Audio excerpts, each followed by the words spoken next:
riuhnya informasi dan beragamnya interpretasi ajaran agama. Satu pertanyaan seringkali mengemuka, memancing perdebatan dan bahkan kesalahpahaman. Apakah tasawuf itu sesat? Sebuah stigma yang terkadang melekat pada ajaran yang sebenarnya telah menjadi bagian tak terpisahkan dari sejarah Islam. Kita akan mencoba menelaah pertanyaan besar ini dengan saya Indra Septiana. Selamat datang di Denyut Semesta.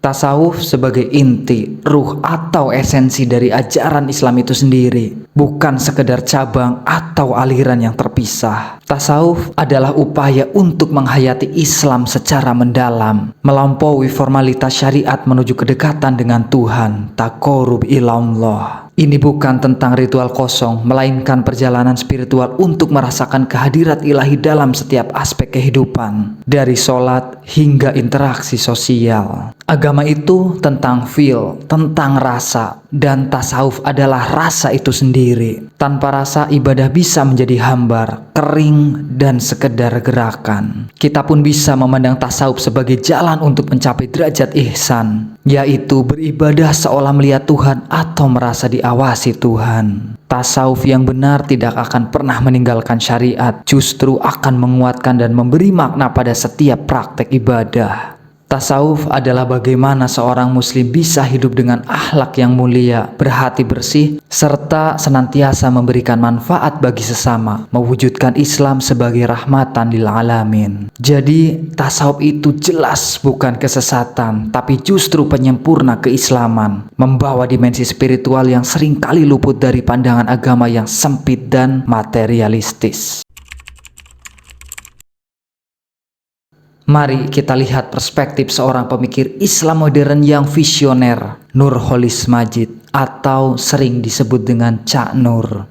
Beliau dikenal karena usahanya menjembatani ajaran Islam, termasuk tasawuf dengan konteks modernitas dan tantangan zaman. Cak Nur memandang tasawuf sebagai dimensi esoteris Islam yang sangat relevan dan esensial, dimaksudkan untuk menghadapi kegersangan spiritual di era modern. Bagi beliau, tasawuf bukanlah pelajaran dari dunia atau isolasi dari masyarakat, melainkan justru modal spiritual untuk terlibat secara aktif dalam membangun peradaban yang lebih baik. Ia menekankan pentingnya sekularisasi dalam arti membebaskan diri dari belenggu tahayul, mitos, dan dogmatisme yang menghambat kemajuan. Namun pada saat yang sama memperkuat dimensi trandensial agama melalui tasawuf. Tasawuf yang benar justru akan mendorong rasionalitas, kreativitas, dan kemajuan, bukan kemunduran atau stagnasi.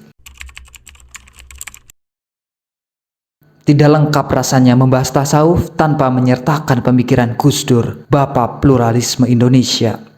Bagi Gus Dur, tasawuf memiliki peranan sentral dalam membentuk karakter kemanusiaan dan sikap plural yang inklusif. Gus Dur seringkali mengungkapkan bahwa tasawuf mengajarkan kita untuk tidak terjebak pada formalitas atau simbol-simbol agama semata, melainkan menembus pada makna hakiki, yaitu cinta kasih kepada sesama manusia dan seluruh ciptaan Tuhan, tanpa sekat ataupun diskriminasi. Beliau seringkali mengutip ajaran-ajaran sufi yang menekankan persaudaraan universal, empati, dan keadilan tanpa memandang suku, agama, ataupun ras. Tasawuf bagi Gus Dur adalah fondasi untuk membangun masyarakat yang toleran, damai, dan adil. Karena tasawuf melunakkan hati dan membulatkan sikap dari egoisme dan fanatisme kelompok. Jadi jika ada yang bertanya apakah tasawuf itu sesat, Gus Dur akan menjawab bahwa justru tasawuf adalah jalan untuk mencapai kesempurnaan akhlak dan kemanusiaan, yang merupakan esensi ajaran Islam itu sendiri, jauh dari praktik sesat yang merugikan.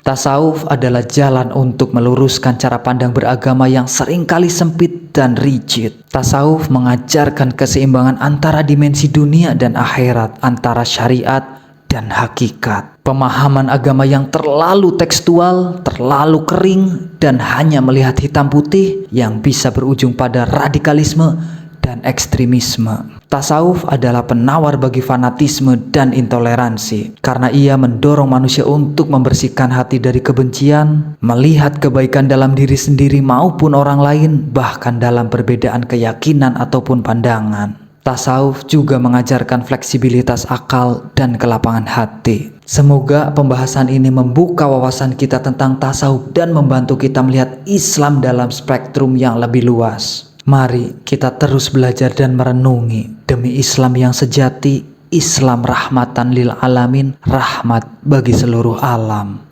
Wassalamualaikum warahmatullahi wabarakatuh.